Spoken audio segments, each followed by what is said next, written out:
السلام عليكم ورحمة الله وبركاته. سو دواad saaxiibayaal kuna soo dhawaada muuqaal cusub iyo qiso kale cusub.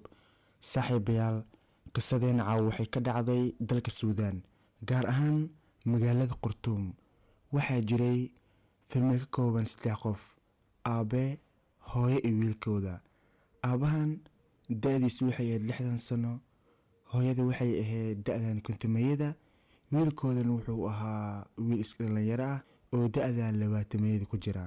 marka maalin Ramadaan ay tahay, qisadan waxay dhacday maalin Ramadaan ah. marka maalin Ramadaan ay tahay bacda taraawiix, wiilkooda waa la soo wacay oo waxaa soo wacay qaar ka mid ah asxaabtiisa. kadib waxay ku dhaheen, saaxiib caaw aniga aynu casuuman tahay oo aan isugu nimaano maqaayo hebel oo ku taala meel hebel. wiilkan waxaa soo wacay wiil asxaabtiisa ah, waxayna u sheegeen inay casuumeen ayna isugu yimaadeen maqaayo hebel. kadib wiilkii wuxuu dhahay waayahay. adiga waqtigii markii la gaaray, wiilkii wuu baxay oo wuxuu aaday maqaayadii lagu casuumay. maqaayadana xoogaa yar way ka fogeed xaafadda. kadib wiilkii wuxuu aaday maqaayadda. markuu maqaayadda aaday, wiilkii aad ay u yaabay sababtoo ah maqaayaduu aaday cid joogta ma lahan. dabcan dad kale way joogeen, laakiin isaga ma uusan arkin cid balmisay. macna asxaabtiisa soo wacday ma waxay dhahday caawa aniga aynu casuuman tahay. haddana maqaayadda markuu aaday qof uu arkay ma lahan. saacad ayuu sugay, 2 saac ayuu sugay, cid soo socotay cid timaaday ma lahan. kadib wiilka qofka maqaayad jooga ayuu weydiiyey, wuxuu dhahay dad miyaa kula hadlay oo ku sheegay inay qof casuumayaan. qofkii maqaayadda wuxuu dhahay maya, aniga qofii timaaday ma lahan, qof wax ii sheegtay oo aan isla hadalnayna ma jirto. wiilkii haddana cabaar ayuu sugay, wax soo socda ma lahan. marka ugu dambeyn markuu arkay wiilkan in uusan qofna soo socon, asxaabtii balamisayna meeshan uusan xitaa hal qof joogin, ayuu wiilkii iska soo baxay oo wuxuu dib ugu soo laabtay xaafadiisa. adiga xaafadda ku soo laabtay muxme. wiilkan markuu xaafadiisa ku soo laabtay oo uu soo waayay dhalinyaradii balamisay, kadib markuu gurigooda yimaaday wuxuu arkay arin aad iyo aad u fulxun. marka uu horeysay wuxuu arkay hooyadiis oo dhiig ku dhex dabaalanaysa. macnaa wuxuu arkay hooyadiis oo wada dhiig ah. kadib wuu ku cararay, wuxuu dhahay hooyo maxaa ku daaray, maxaa kugu dhacay, sidee wax u jiraan. kadib hooyadii waxay dhahday aniga ma ahe, qolka ku xiga waxaa ku jira aabbahaaga ee soo fiiri.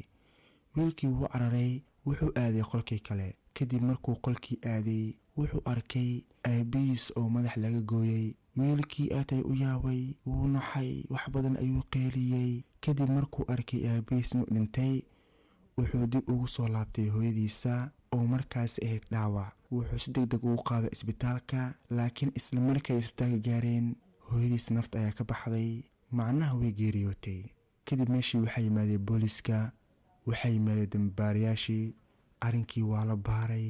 kadib waxay arkeen hooyadani aabbahanoo la dilay, wiilkanoo meeshaan ku oynayo aad u murugaysan. kadib arrinkii ayaa la galay.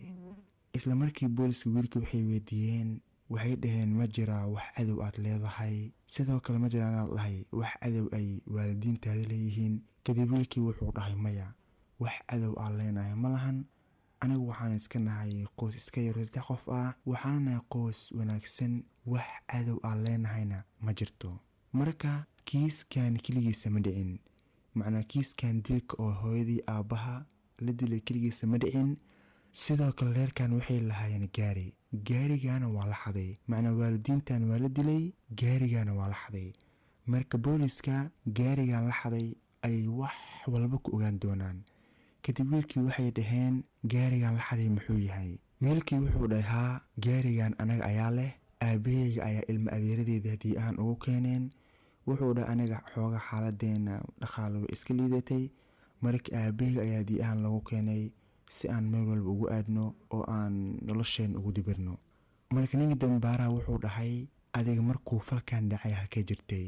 wiilkii wuxuu dhahay aniga asxaabteeda casuuntay, laakiin wuxuu dhahay markaan maqaayadii aaday cidna waan arki waayey oo asxaabtii casuuntay maqaayad maba aysan iman.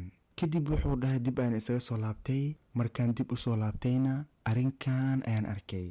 marka ninka dambaaraha wuxuu ahaa nin aad u aqli badan wuxuu isu keenay arrinkii dilka, arrinkii gaariga la xaday iyo ballamintii wiilkan la bilamiyey haddana uusan cidna la kulmin. kadib wuxuu dhahay ma taqaanaa qof ku bilamiyey? wuxuu dhahay haa waan aqaanaa, waa saaxiibkayga. kadib dambaara wuxuu dhahay wiilka ma ogaa in aad gaari lahaadeen? wiilkii wuxuu dhahaa wula socday in aan gaari haysano. kadib dambaara wuxuu dhahay lambarkiisa isii. dambaara wuxuu ka qaatay lambarkiisa oo wiilka ayuu helay. marka wiilka wuxuu ahaa wiil ay wiilkan saaxiib ahaayeen, arrin familkan wula socday inay familkan gaari lahaayeen, waxaa dhan wula socday. adiga ugu dambeyn waxaa la soo qabtay wiilkii markii la soo qabtay wax walba wuu sheegay, oo wuxuu sheegay wiilkan hooyadiisii aabihiisa in isagii asxaabtiis ay dileen, gaarigana iyaga ay qaateen. marka waxaa la dhahay gaariga waaba qaadateen ma xumee, waalidiintan maxaa u disheen? wuxuu dhahay horta marka hore waxaan u degnay qorshahaasoo ah in aan wiilkan balaminay oo aan ku balaminay maqaaxi. marka wuxuu dhahay balaminta wiilka aan balaminay waxay ahayd mid been ah, oo wuxuu dhahay waxaan rabnay in aan keliga isaga mashquulino oo intuu maqan yahay guriga aan imaano, furaha gaarigan aan waalidiintiis ka qaadano. laakiin wuxuu dhahay markaan guriga imaanay oo aan waalidiintii furaha ka dalban inayna siiyaan, wuxuu dhahay waalidiintan way is adkeeyeen oo wuxuu dhahay siiba aabihii wuxuu diiday in uu furahna siiyo.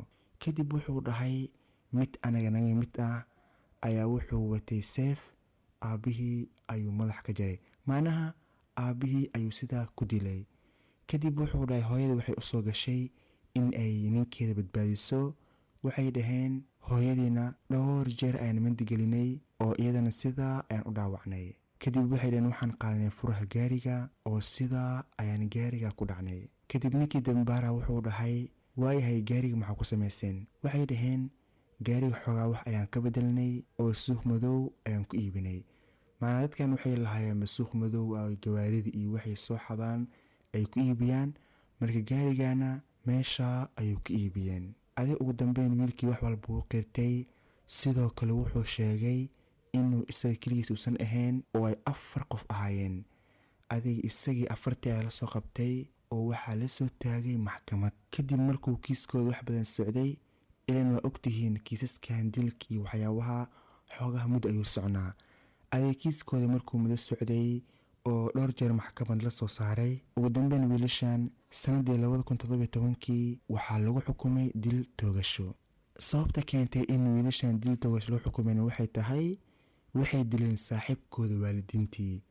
sababtay u dileen waxay tahay gaari yar oo ay rabeen inay ka xadaan kadibna ay soo iibsadaan, bis gaari dartii ayay u dileen saaxiibkii waalidiintii. qof dhan oo saaxiibkaaga ah in waalidiintii a u disho gaari dartii bis si ay gaariga u qaataan oo ay usoo iibsadaan, lacagtii gaariga ka soo baxdayna ay ku mashaaxan, bis ayaa waxay u dileen saaxiibkooda waalidiintii. marka saaxiibayaal, saaxiibadaada sidaa ayaa waxaa loogu xukumay dil toogasha, inkastoo uu xilligaa kiiskooda wili socday. iyagoo la xukumay kiiskooda wuu socday, waxaa laga yaabaa rafcaan iyo waxyaabahaas inay raadinayeen, laakiin maxkamaddii waxay ku xukuntay dil toogasho.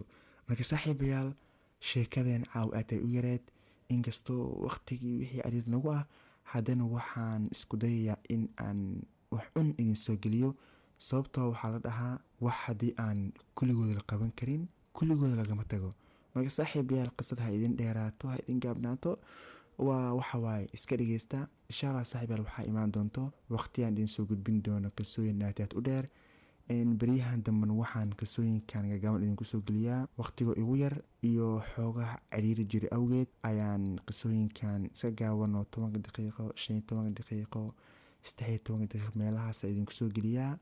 insha allah haddii aan waqti kasii balaaran ama kasii weyn aan helana, waxaan idin soo gelin doonaa qisooyin aad u dheer oo qaarkooda 1 saac soconaya, nus saac iyo meelahaas. marka saaxiibayaan isku dulqaadano, waxyaabo badan oo qurux badan way soo socdaan. marka saaxiib, haddii aad halkan la soo gaartay, waxaan ka codsanaa in aad muuqaalka la gareyso, kanaalkan aad subscribe inoo saarto si ay dhiirigelin inoogu noqoto oo aan u awoodo in aan muuqaalo badan soo sameeyo. marka saaxiibayaal, sheekadeena ama muuqaalkeena caawa inaga intaa. inta aynu muuqaalkaani muuqaalka xiga dib ugu kulmi doonno ammaane alle. wassalaamu calaykum waraxmatullaahi wabarakaatuh.